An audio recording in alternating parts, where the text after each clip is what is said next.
Audio Jungle.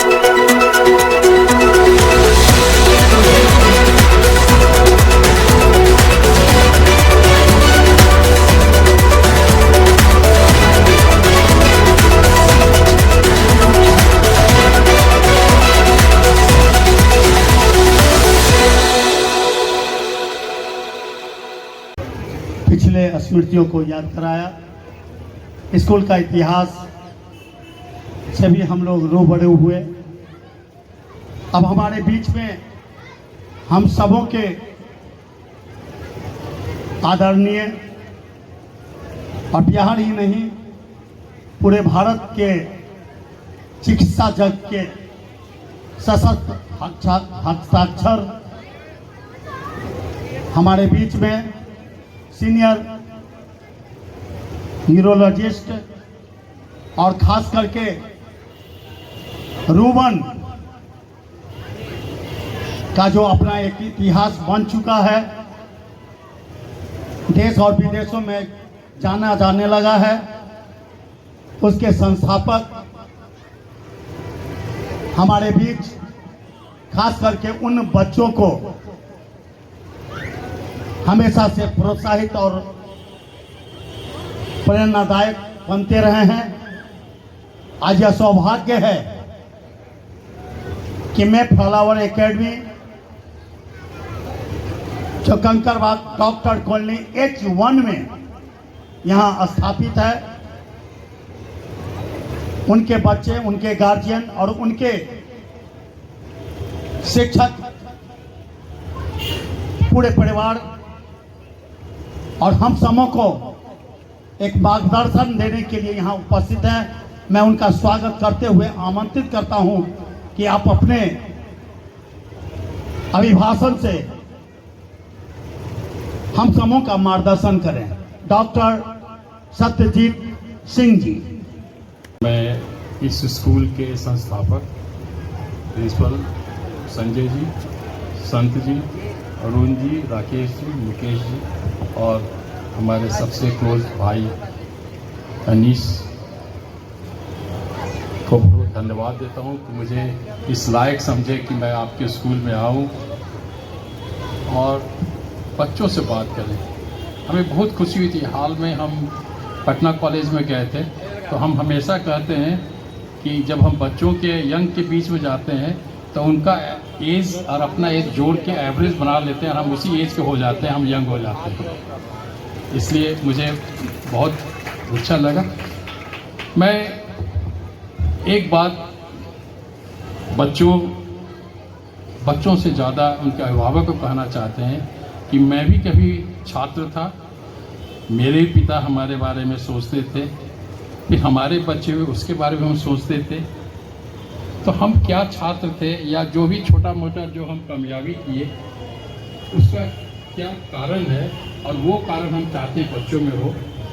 सबसे पहले कि इस देश में जो गार्जियन हैं, इस देश में ही नहीं विदेश में, इंग्लैंड में हम इतने दिन रहे, वहाँ भी जो शिक्षक हैं, जो स्कूल टीचर हैं, उनका यही कहना है कि हिंदुस्तानियों के लड़के के साथ एक ही प्रॉब्लम है, वो बहुत बड़ा प्रॉब्लम है कि उनके अभिभावक उनसे बहुत ज़्यादा उपेक्षा करते हैं कि मेरे बेटा को ये होना है, मेरे बेटा को वो होना है, मेरे बेटी को वो होना है, उसके बेटा से मेरा बेटा अच्छा करे।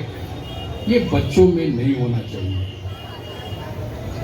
मैं अपने बारे में कह सकता हूँ कि जब स्कूल और मेडिकल कॉलेज में था तो मैं कहने में कोई झिझक नहीं है कि मैं अपने बड़े भाई और माता पिता के एक चिंता का विषय था। तो पता नहीं क्या करेगा, क्योंकि पढ़ाई अपनी जगह पर है और मैं पास करता था और अच्छा पढ़ता था, नॉलेज पाता था, लेकिन मैं मग नहीं करता था, दिन रात नंबर के पीछे नहीं रहता था।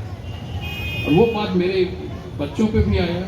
मेरे पिताजी एक बार उनको पार्किंसनिस था, तो हम हमारी पत्नी सुबह का चाय पी रहे थे और पेपर पढ़ रहे थे, तो बाबूजी का आने का, उनके पार्किंसनिस का पता चले आ रहे हैं, हमारे रूम में आके बोलते हैं, जब मेरा बेटा मेडिकल कॉलेज में था, एक IIT में था, मेरा घर का नाम सुबोध है, सुबोध तुम बहुत भाग्यशाली हो, तुम बच्चों पर कोई ध्यान नहीं दिए तब भी सब यहाँ पहुँच गया।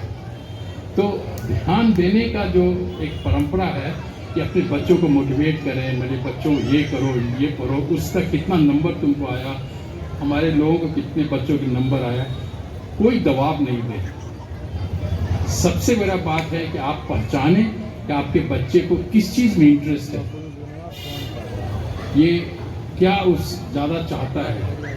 अगर उस रास्ते पर उसको आप ले जाएं, मोटिवेट करें, तो वो बहुत आगे बढ़ेगा। अब मैं इतना जरूर कर दूं कि ज़िंदगी में अच्छा करने के लिए, कामयाबी के लिए, पैसा भी कमाने के लिए कोई ज़रूरी नहीं है कि IIT से पास करें और एम्स से पास करें, डॉक्टर बने। जिस क्षेत्र में आप अच्छा करोगे उसी में तुम्हारी ख्याति भी है, उसी में पैसा भी है।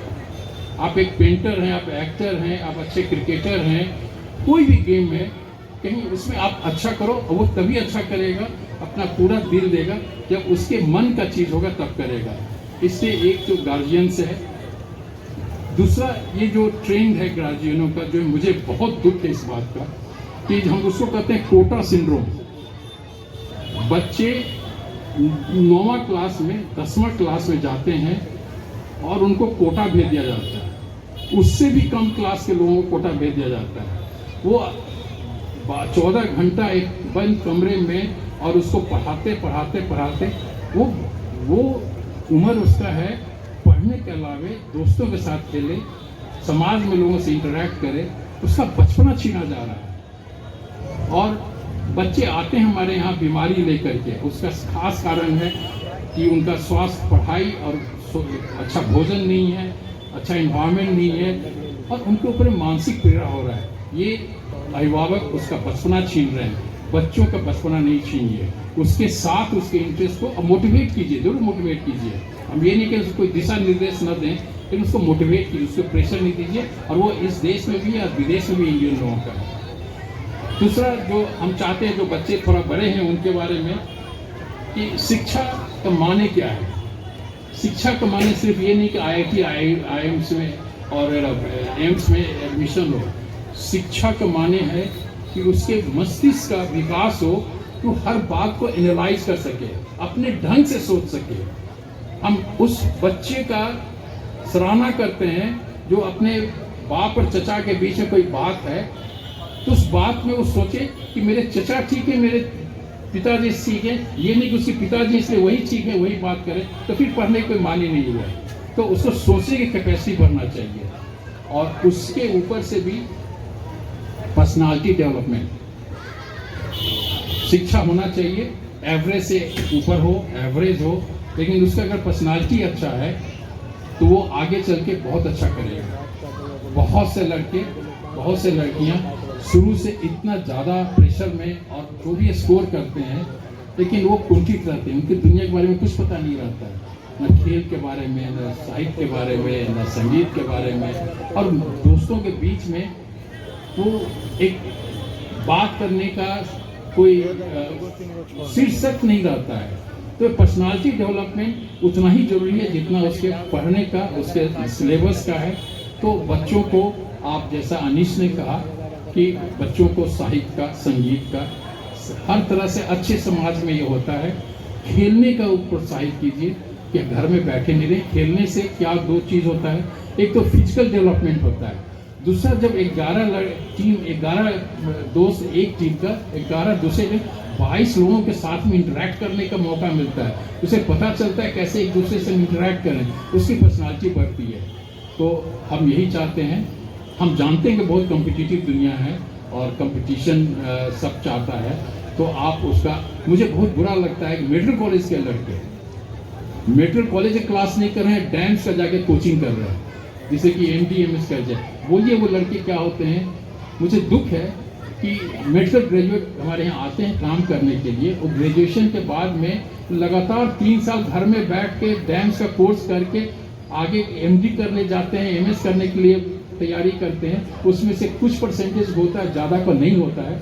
वो डिमोरलाइज रहते हैं, उनका इमोशनल अटैचमेंट प्रोफेशन से खत्म रहता है, स्किल खत्म रहता है। वो हमारे यहाँ ट्रेंड, नॉन मेडिकल जितना ट्रेंड समझदारी उससे भी कम हो जाते हैं। तो ये जो गार्जियन का प्रेशर जो है बच्चों पर, वो नहीं होना चाहिए। बच्चों का स्वाभाविक विकास हो, पढ़ाई के साथ में नॉलेज ओरिएंटेड पढ़ाई हो, और personality development, sports, music, arts, इसे जहाँ भी चाहे तो बात कर सके, वो खेल सके, कर सके। तो बच्चों को आगे जा रहे हैं, 10th का एग्जाम देने जा रहे हैं, हम सब लोगों को मेरा शुभकामना, गुड लक, और अच्छा व्यक्ति बनो, अच्छा भारतीय बनो, ईमानदार बनो, और सच के लिए लड़ने की कैपेसिटी हो, यही शिक्षा का असल माने है। धन्यवाद।